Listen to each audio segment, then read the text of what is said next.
Hi, good morning. Dude, silencio. Hi, I'm Joel, and I'm building a 2018 Ford Transit van.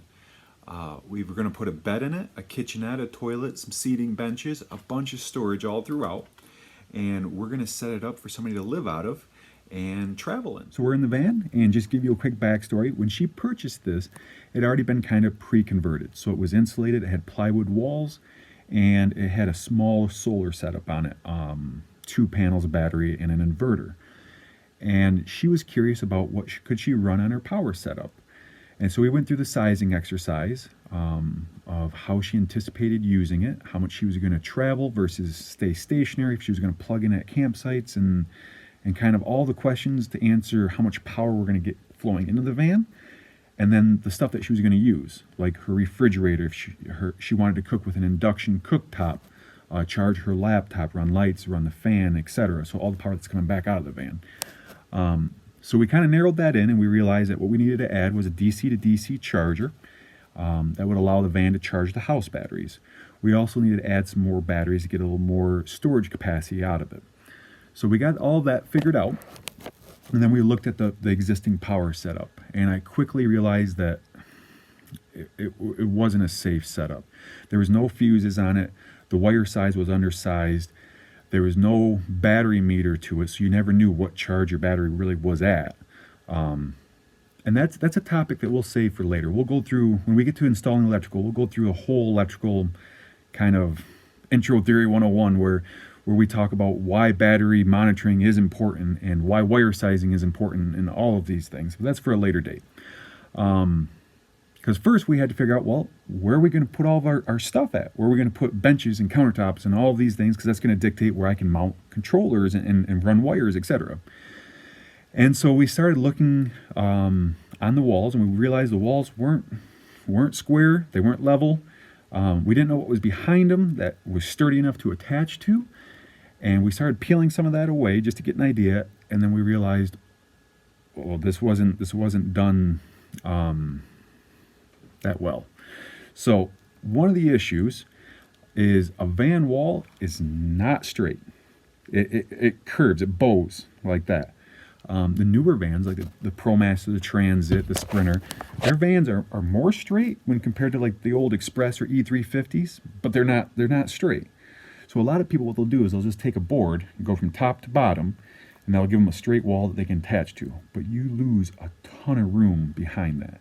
And in a van, especially if you're going to live out of it, a van's small. You want all the room you can get. So we kind of went through that, and we said, well, we can gain some more room, especially if you want to sleep sideways in it. And I'll show you what we've done. So this is the painted plywood. You can see the boards that they ran from floor up to ceiling so they could screw the plywood against. But the problem is when you do that, you lose a ton of room. And let me show you. If I slide you behind that wall and I measure that out, you can see they have over 7 inches of wasted space back there. And you know, the space is key in these things. So what I would rather do is use that space and build into that curvature, which is a little harder, but it gives you better results. So take a look at this. So this is how we're doing it. So in the wasted space, we can put cubbies, and this is where we're going to put our bed platform across. And it's going to run all the way across and meet up there.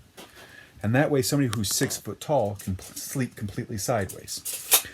So this is pretty much where we're at with the build right now. You look, we've got the start of a couple benches, where the toilet goes, where the bed's going to slide across. And today, what we're going to work on is the center drawers. So the refrigerator, a drawer, and a countertop are all going to slide out so that she can work on them. And then eventually, once we get to that point, we're going to build a kitchenette up in that front corner. So, all cool things, and I'm excited to have you guys along for the journey. So I'm going to get to work.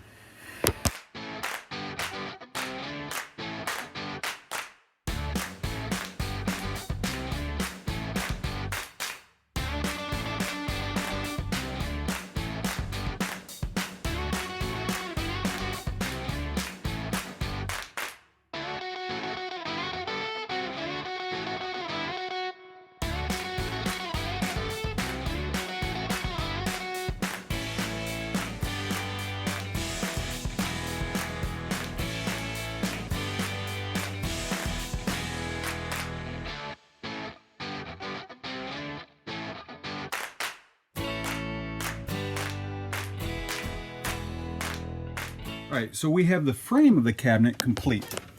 So here is where we're actually going to mount our drawers at. And right down here is where the drawer slider gets screwed to. And yesterday we got the drawer slides in. We went with Nap and Vogue 30-inch drawer slides. They're good quality product, and Nap and Vogue is actually based here in Michigan, just like I am. So that's kind of cool. But first we got to build the actual drawers for it. And I want to show you something. Let me sit you down here for a second. So drawers take a lot of abuse. They get slammed closed, they're opened constantly, and every drawer is going to have basically two pieces of wood that come together at a 90-degree angle. And I have a couple scraps here to show you. So if we put two pieces of wood at a 90-degree angle, we can screw right along the face there and get into there, but that's not actually a very strong joint.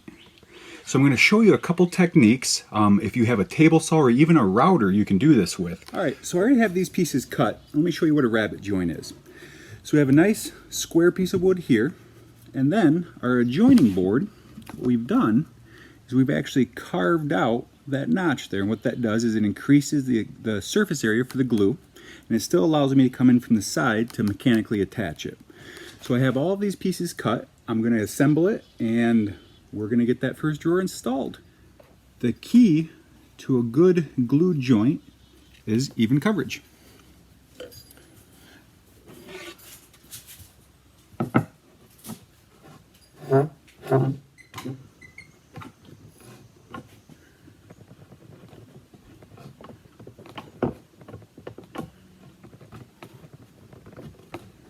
Now, one of the good things about a rabbet joint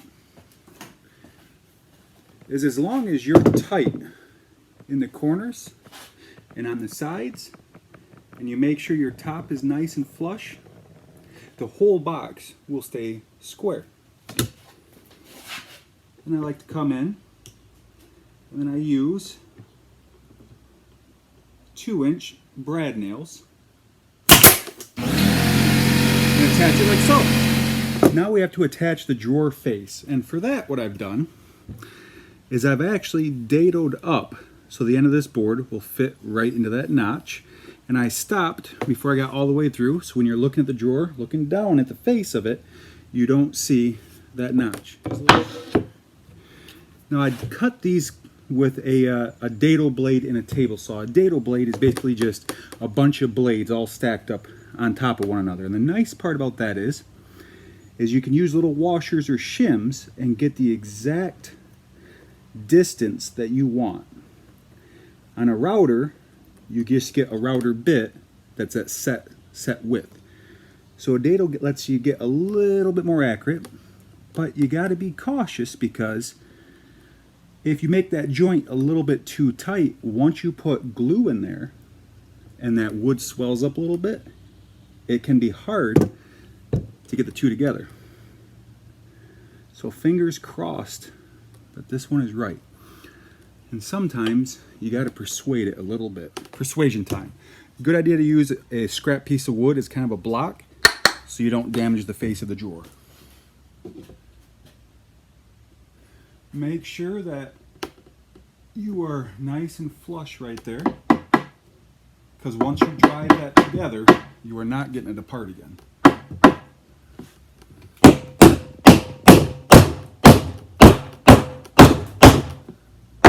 That one's good.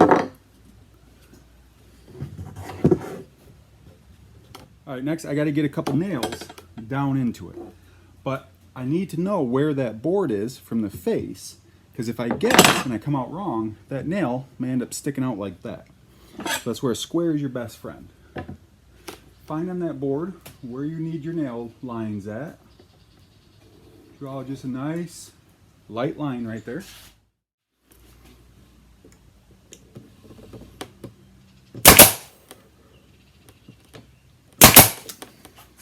Okay, this one might be kind of hard to see, but if you notice, there is actually a groove all the way around the bottom side of this frame.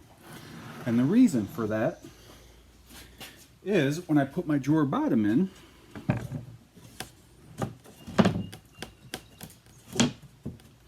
it sits nice and flush in there. Now you could just take just wood and just go right to the bottom of it. But the nice part about actually leaving that lip all the way around is it makes sure that drawer is square. So we got to glue this up, staple it, and we're done.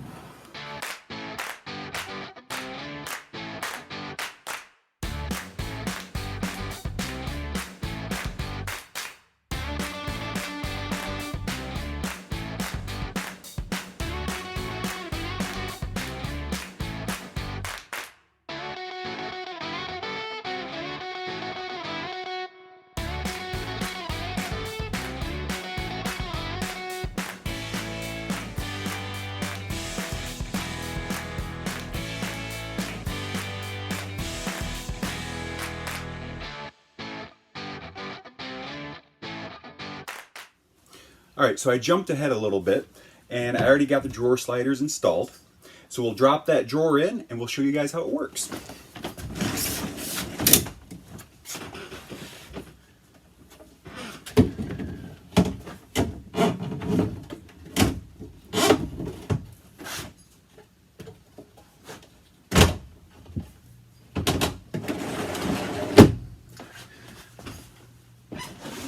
So that is going to support our refrigerator.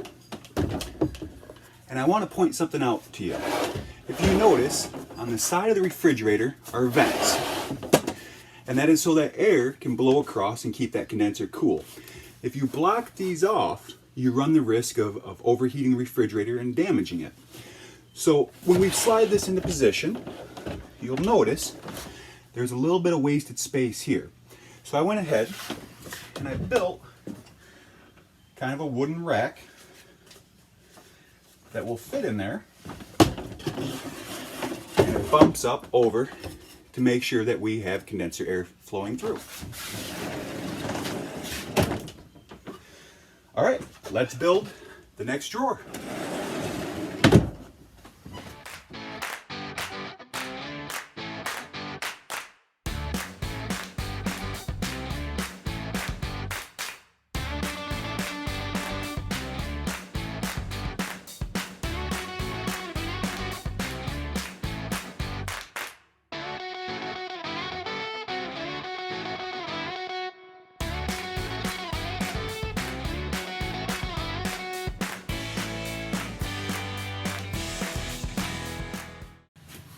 All right, so we're going to set the dado blade up in the table saw because we got to cut the notches to make the rabbet joints for the next drawer.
All right, so we're ready to install the drawer slides. Now, drawer slides can be kind of tricky because you need to make sure that they're level from front to back and across the side so that drawer can slide out with both sides moving in harmony. So what I've done is my mounting board across that you can see, that is nice and level. So all I have to do is make sure I have that drawer slide following that board and we should be good.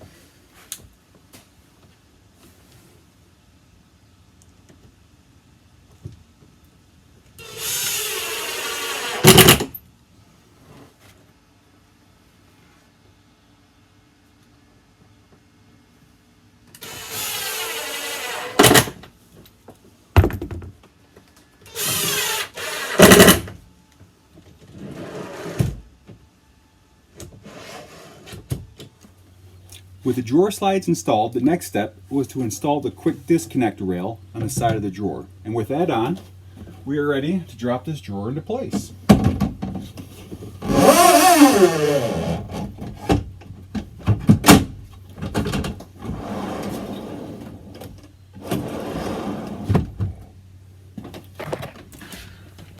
I think that is looking pretty good. And we're going to stop this video now. We've gotten both drawers installed. And the next step is to install a countertop that's going to slide out across. So this is Joel with North Country Vans. It's been great having you along with this build. And until the next video, we'll see you.